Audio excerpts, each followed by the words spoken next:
from in a safe way. So Rahab the prostitute probably had the most information about the land of Jericho. And that was the place to get information, military information for the mission. So that was one reason.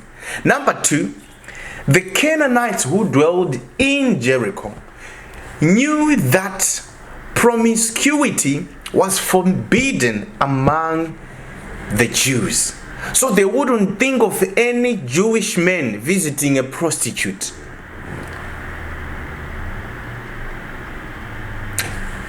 Those are the reasons.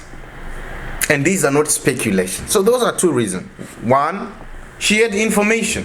She knew her customers would talk to her about everything. So she probably knew everything about the city in and out. Number two, promiscuity was forbidden among the Jews.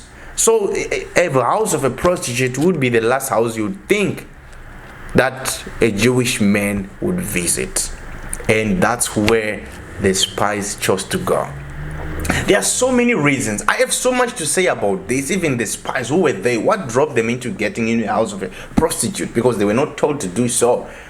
But anyway, let's just talk about Rahab today. Then we'll come back the other time to talk about other issues. So let's go to verse 2. The king of Jericho was told, "Look, some of the Israelites have come here tonight to spy out the land." So the king of Jericho sent this message to Rahab: "Bring out the men who came to you and entered your house, because they have come to spy out the whole land." So now the question might be, how did the king, or the people who reported the king, find out that the spies were in the house of a prostitute? Even though we have said that was the last place you'd think a Jewish man would get in, but sadly they were seen. So maybe they were seen by some of the customers of Rahab, wanting to actually do business, and they saw, oh, there are people here.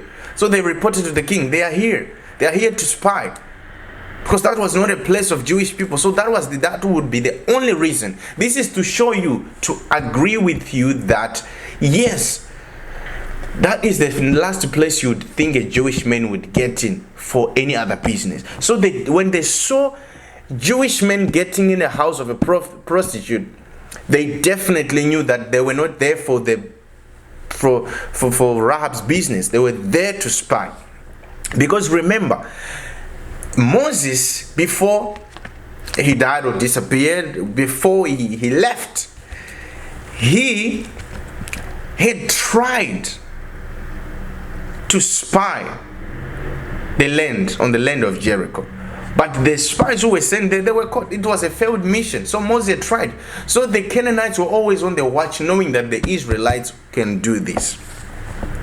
Number 3, so the king of Jericho sent a message to Rahab: "Bring out the men who came to you and entered your house, because they come to spy on the land." But the woman had taken the 2 men and hidden them. She said, "Yes, the men came to me, but I did not know where they had come from. At dusk, when it was time to close the city gate, they left. I don't know which way they went. Go after them quickly. You may catch up with them." But she had taken them up to the roof and hidden them under the stalks of flax she laid out on the road. So the men set out in pursuit of the spies on the road that leads to the fords of the Jordan. And as soon as the pursuers had gone out, the gate was shut. So there was one main gate in Jericho. Now we read here that the king sent people and they are talking to Rahab. Where are the spies? We saw them come here. And now she is actually protecting the Israelites. She's protecting them. For what reason? We are going to get into that. She's actually lying on behalf of the Israelites who have come to spy in order to take over Jericho. So he said, no, they've just left right now. Chase them. And how stupid of these soldiers to actually believe. So they followed the chase, and the gate was shut. So no man could go out and go in. Now, remember I said Rahab lived in the walls of Jericho. We'll see how the men escaped. Before, verse number 8, before the spies lay down for the night, she went up on the roof and said to them, I know that the Lord has given you this land, and that a great fear of you has fallen on us, so that all who live in this country are melting in fear because of you. Now Rahab, she knows something, and that's why she lied. She's given a reason as to why she lied for them, even though the men might have said, hide us. Of course they did. But she agreed on the following reason. She's saying, I know that the Lord has given you this land that you are trying to take over. So great fear falls upon us all. So she knows something. She knows that the Lord is going to take over here. And I gotta be on the Lord's side. Verse number 10. We have heard how the Lord dried up the waters of the Red Sea. She knows what the Lord of the Israelites have done before.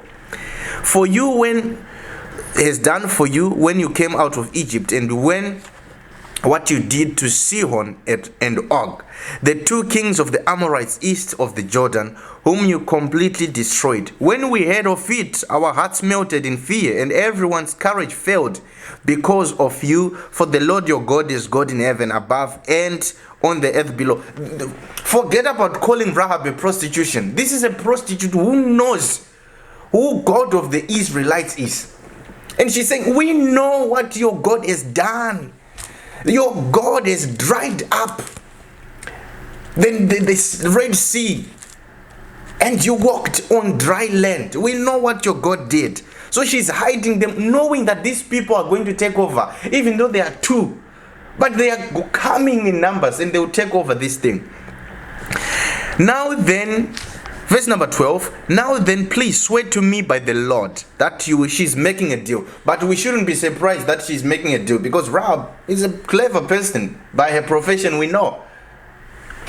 Now then, please swear to me by the Lord that you will show kindness to my family, because I have shown kindness to you. Marco Dayaba. I want you to get this. I will repeat it. Verse number 12. Now then, please swear to me by the Lord that you will show kindness to my family, because I have shown kindness to you. Give me a sure sign that you will spare the lives of my father and mother, my brothers and sisters, and all who belong to them, and that you will save us from death. Jesus. She's saying, I've showed you kindness. She knows that there are spies who have been caught before from Israel. But this one, she is telling them, I've shown you kindness. I might be a prostitute, but I have shown you kindness. Now promise me, give me a word. She already knows what's going to happen. Rahab can see already. Even though you might call her a prostitute, I think this verse we are reading, I think the word prostitute is vanishing from the character she was portrayed before. She's saying, I know, I've shown you kindness. Now give me a sign that you will spare the lives of She's bargaining. She's talking about a family. Say, my family, please spare my family. She's talking about a war, a battle that is not yet. She's talking to two men, but she knows these two men, they have a great God. Verse number 14, our lives for your lives. The men now, the two spies are replying to Rahab. Our lives for your lives. The men assured her, if you don't tell what we are doing, we will treat you kindly and faithfully when the Lord gives us the land. They are agreeing, say, okay, our lives for your life. You don't tell them of what we are doing, we will spare your life when the Lord gives us the land. And what I like here, they said, we will treat you kindly and faithfully when the Lord gives us the land. This mark here, verse number 14, when the Lord gives us the land, I'll explain why. So then, number 15, so she let them down by a rope through the window. Remember, Rahab lived in the walls of Jericho. She let them down by a rope through the window, for the house she lived in was part of the city wall. She said to them, go to the hill so the pursuers will not find you. Hide yourself there 3 days until they return. I want to tell you something, show you something here. And then go on your way. She laid them down on a rock.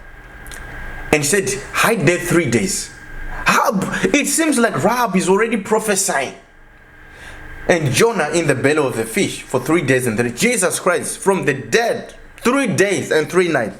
How did Rahab know that in 3 days they will come back? How did Rahab know that 3 days the soldiers will come back? So Rahab knew the distance. We might say that she knew the distance of where they would go and that it would take 3 days. But let's take it another way around. Rahab is already prophesying. Remember from the beginning in verse 10, we see that she's talking about what the God of the Israelites did, and that you guys are going to take over here. But please, spare our lives. So here Rahab is prophesying. So forget about calling Rahab a prostitute. Here, this is not a conversation of a prostitute. Verse number 17. Now the men had said to her, this oath you made us swear will not be binding on us unless we enter the land you have tied this scarlet cord in the window through which you let us down, and unless we have brought your father and mother, your brothers and all your family into your house. If any of them go outside your house into the street, their blood will be on their own heads.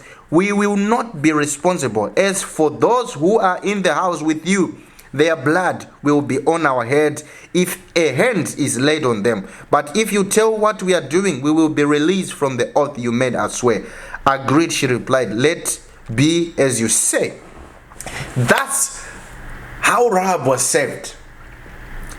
They said, tie this scarlet on the window that you are lowering